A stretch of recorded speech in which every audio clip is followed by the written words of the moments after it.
Isabel, please. Thank you. All right.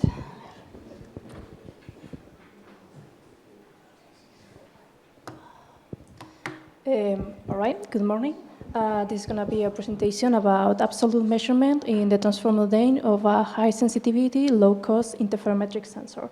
So, I will start by talking about the research context, especially about the company where this research was developed.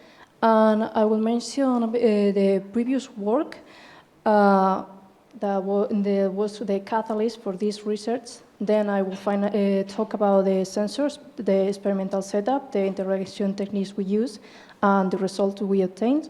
And finally, I will talk about conclusions and future lines of work. All right. Okay, so I'm Isabel Jasso, and I am a PhD student on the optical communications group with Professor López Amo.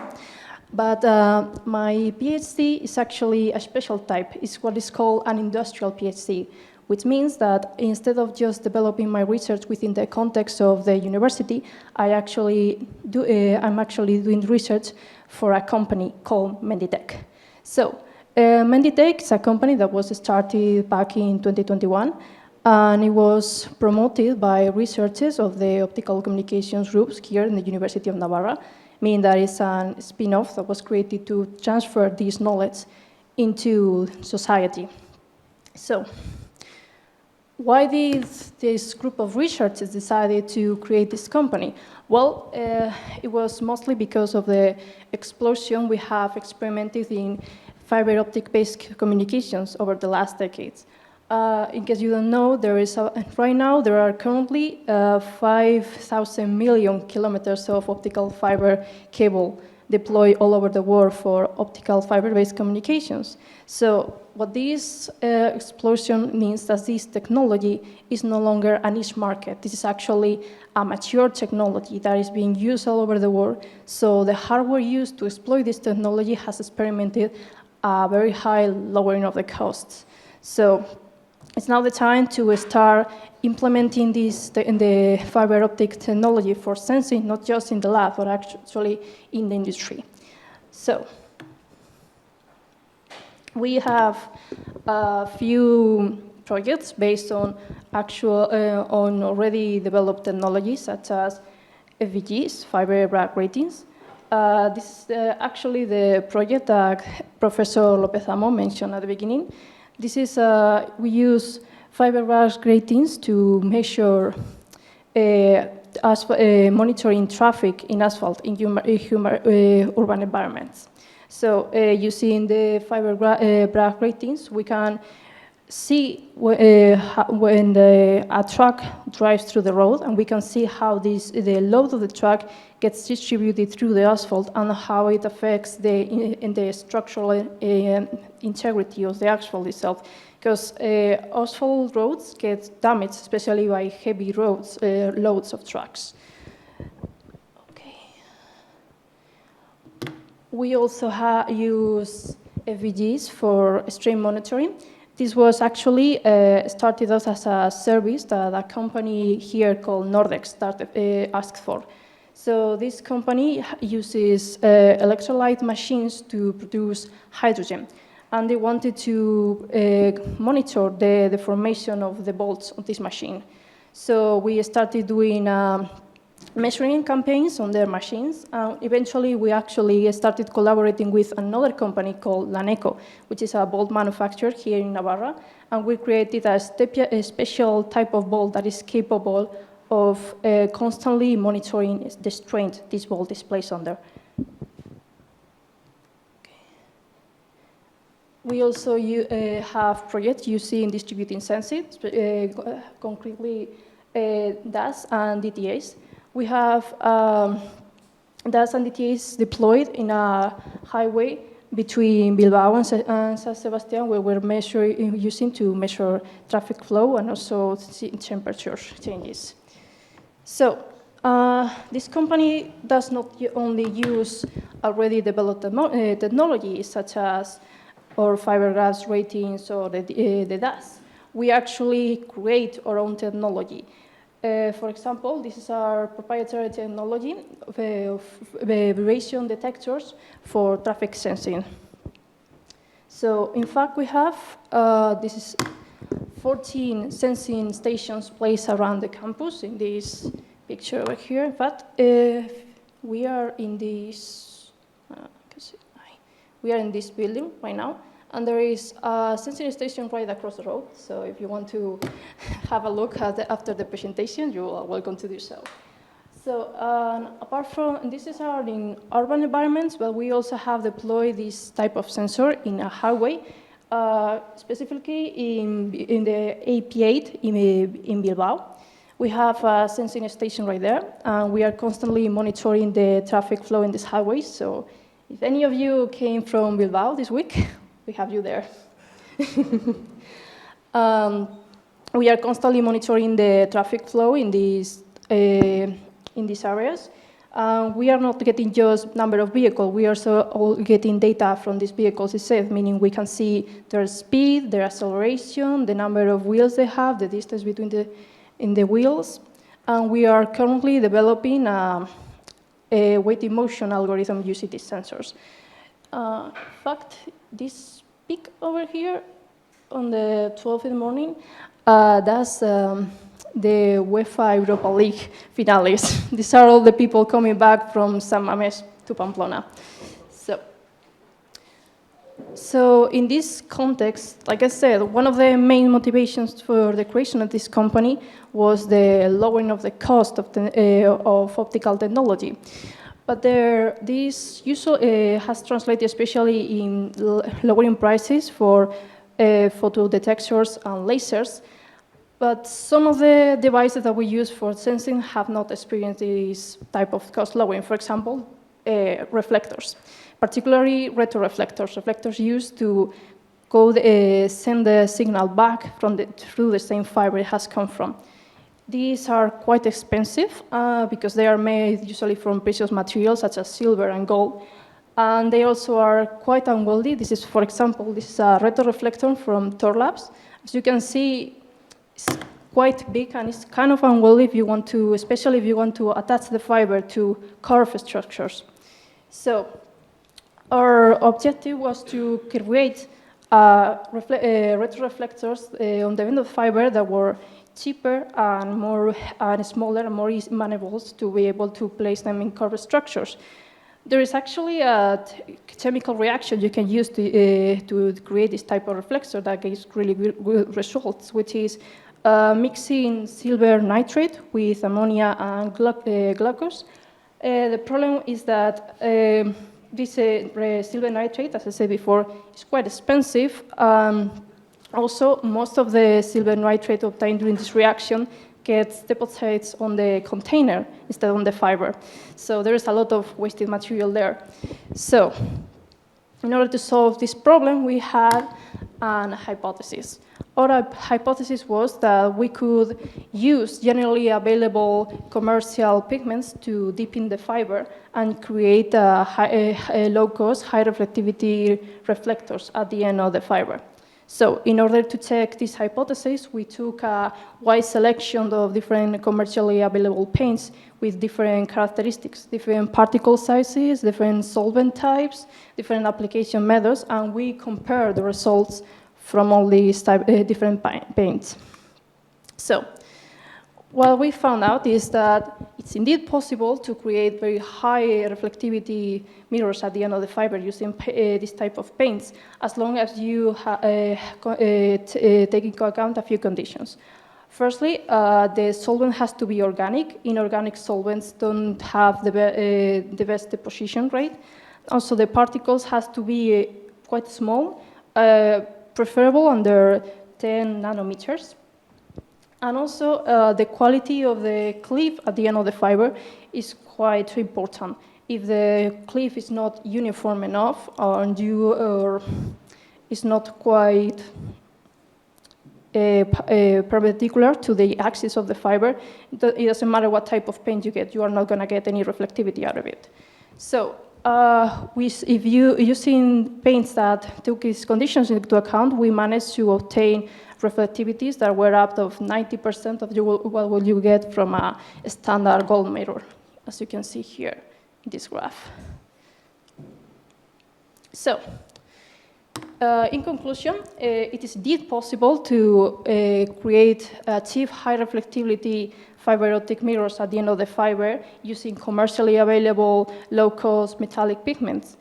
And as long as we take into account these conditions of particle size, solvent type, and the quality of the cliff.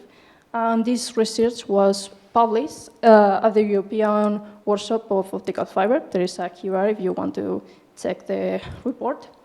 And during this research process, we found out that some of the paints that we selected did not generate uniform spectrums, but rather we have these very nice interferometric patterns. So this is not useful for mirrors because we want to have a uniform we want the reflection to be as uniform as possible. But we thought that these interferometric patterns could be quite useful for sensing. So we took the samples aside and we took them out of the mirror research, and we started doing a parallel research on the potential of these sensors. So we decided to test the sensor's capability for temperature and humidity monitoring. And to do so, we placed the samples on a climate chamber, and we use a standard FBI interrogator to see the results. So, about the interrogation techniques. Usually, the more traditionally, what you do is you want to measure the phase shift of the sensor. So in order to do so, you can take the signal generated by the sensor. You can select a peak of a valley, usually a valley, and you can track the shift of this peak or this valley. The problem with this is that the resolution is quite low, and you can only see relative measurements. You can see the temperature of the humidity has increased or decreased, but you don't know the absolute value of these parameters. A way you can improve the resolution is by just using the FTT and doing phase tracking. This has higher resolution, but again, you have the same problem of just having relative measurements. So the thing about our sensors is that they are so sensitive that temperature changes actually cause the signal of sensors to have a frequency change. Basically, what is happening is that we are having a fabric periodic captivity created at the tip of the fiber. And with temperature, the materials of this captivity expand and contract. This causes a shift in the captivity size, which translates to a frequency change. And we can then use the FTA to measure the free spectral range. And because of the resolution of the interrogator itself, the peak that you see, for example, in this graph right there, as you can see, this peak might not be the highest point of the peak.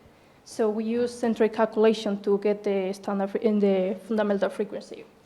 So if we compare the obtained free spectral resolution obtained with the temperature, we can see that there is a very obvious linear relation between the two parameters. And we also see that the sensor is also responds to humidity changes. So, in summary, these sensors that we have created using low-cost general-purpose metallic pigments are indeed sensible to both temperature and humidity. They are also so sensitive that we can use free spectral range to obtain the absolute measurements, meaning that if we see, for example, right here, if we have this sensor over here and we see that we have a spectral results of 5.4, we know that this corresponds to a 68 degrees always. Also, because we used a deep-in method to create these sensors. So we had out all of the samples that we created, about 70% of these samples actually exhibit these interferometric patterns and the sensitivity to temperature and humidity. So, where do we go from here? Well, we would like to do a further study in the interferometric generation mechanism, particularly on the material SIV. We want to know what is the contraction or expansion rate of this material for when exposed to different temperature changes, so we can create a more accurate model of how these sensors work. We also want to improve the fabrication techniques in order to increase the fabrication success ratio, and also in order to have a higher control of the size of the captivity and therefore of the sensitivity of the sensor towards temperature. Finally, we want to also study the sensor potential for other parameter sensors such as pressure monitoring. Well, that's it. Thank you very much.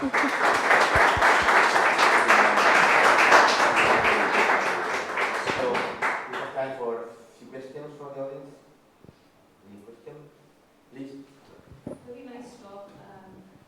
I was wondering about repeatability of this. Like, how many cycles do you think you can measure the temperature? Okay. About this one, the problem here will be how well the elasticity of the material, how well it can actually recuperate after being expanded or contracted. So far, I think we did 2 cycles with some samples, but we didn't see much degradation of the sensitivity. But it's true that when exposed, especially if we have like very high temperatures, I believe the material can expand enough that we can start creating defects along the captivity that will interfere with sensor function, with the inner workings of the sensor. Sorry. Any other question for the audience? Please go ahead. More than a question is one suggestion. One question. How is the price of these equipments? The price. I believe the ones used for these sensors in particular, it was like €3 for like a bottle of this size. Yeah.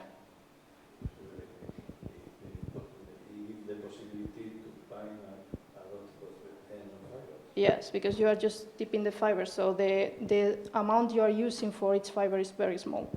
So this is one curiosity. A suggestion is one thing is to do research in order to demonstrate something in the lab, in which case everything normal, many possibilities to work in these conditions.